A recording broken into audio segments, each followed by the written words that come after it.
Muy buenas noches, el día de hoy le vamos a hablar sobre los contratos en cuentas de participación.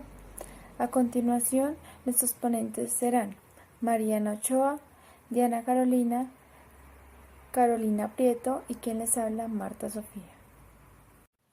Los contratos en cuentas de participación están definidas en el Código de Comercio como aquel contrato en el cual dos o más personas que tienen la calidad de comerciantes están interesadas por una o varias actividades mercantiles definidas, donde uno de ellos deberá ejecutar y bajo su nombre poner el crédito personal y rendir cuentas, al mismo tiempo dividir los porcentajes tanto de pérdidas como ganancias respecto a la inversión. Este contrato en la actualidad está teniendo mucha fuerza, ya que es una de las herramientas más útiles para los negocios en el ámbito comercial.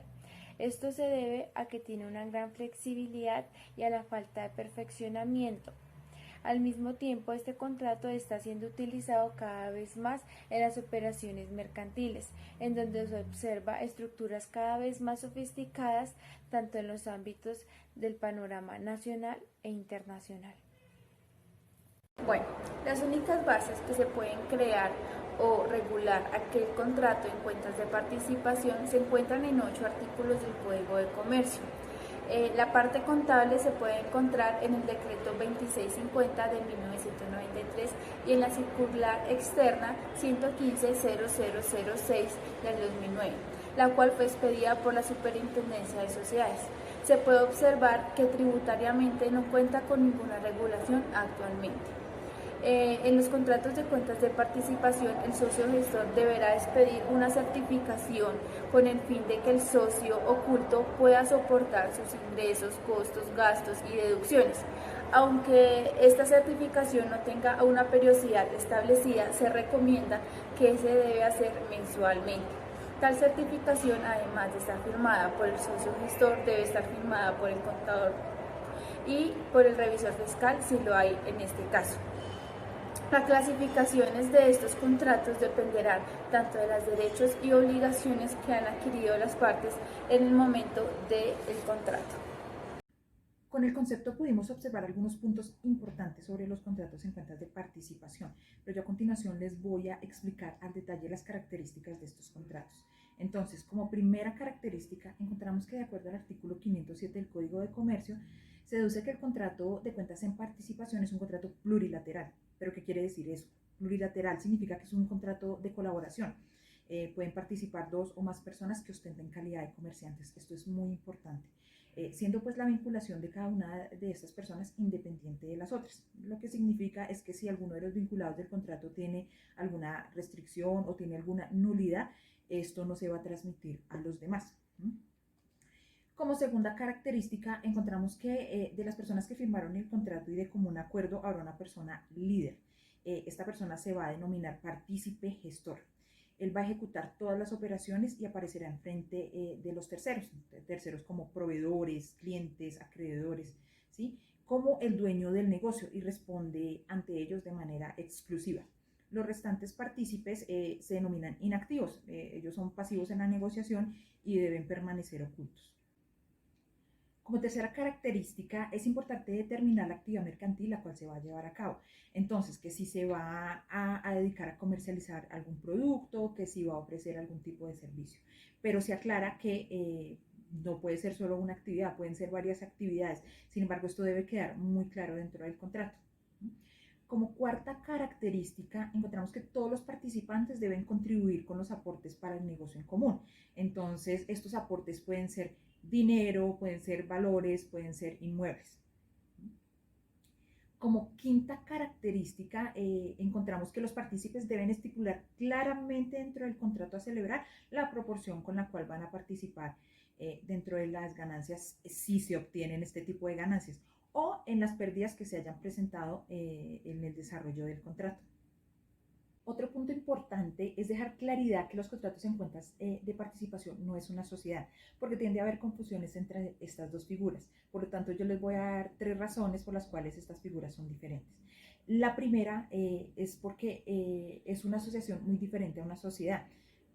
¿Por qué? Porque la celebración del contrato en cuentas de participación no le da nacimiento a un ente jurídico nuevo e independiente de quienes entraron a formarla, cosa que sí pasa con la sociedad. ¿Sí? Como segunda razón tenemos que el contrato en cuentas de participación no configura el nacimiento de un patrimonio en común, y esto lo podemos observar en el artículo 509 del Código de Comercio. Como tercera razón, encontramos que al momento de celebrar el contrato de cuentas en participación no existe ninguna intención entre los integrantes de colaborar en alguna empresa en común. Entonces, estas son las razones por las cuales los contratos en cuentas de participación y una sociedad son diferentes. Bueno, en primer lugar, para establecer la forma en que una cuenta en participación se contabiliza y se presentan los informes financieros, es determinar si ese acuerdo conjunto se clasifica como un negocio conjunto u operación conjunta. Aquí es importante resaltar la claridad del propósito del contrato, las aportaciones concretas, pues esos acuerdos, dependiendo de las pérdidas o ganancias, qué pasa si hay pérdidas, qué pasa si hay ganancias, esos porcentajes, la vigencia del contrato. Todos estos ítems es muy importante para conocer cómo se establece la forma en que una cuenta en participación se contabiliza. De acuerdo con lo anterior y con las características de los contratos, si estamos hablando de negocios conjuntos u operaciones conjuntas, nos basamos en la NIF 11, que es titulada Acuerdos Conjuntos. Ahora bien, ¿cómo es este reconocimiento?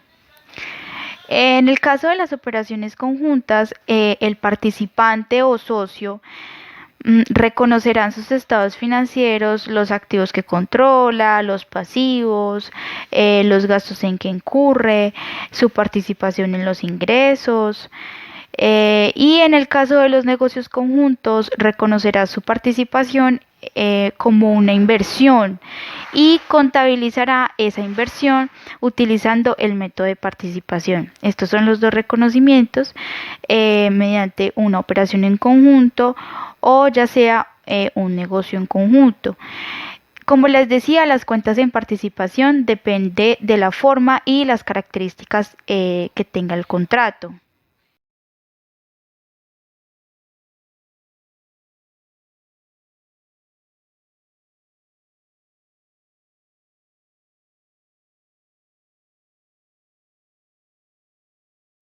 Bueno, para ese ejemplo, según los contratos de cuentas en participación, vamos a tener en consideración que únicamente lo contratado hasta este momento analice el caso de la sociedad JC Limitada, la cual celebra una cuenta en participación con el señor Juan con el fin de comercializar mercancías y ambos participarán en el 50% de las utilidades y aportan 4 millones cada uno. Entonces vamos a ver la contabilidad del socio gestor, siendo en este caso la sociedad JC Limitada.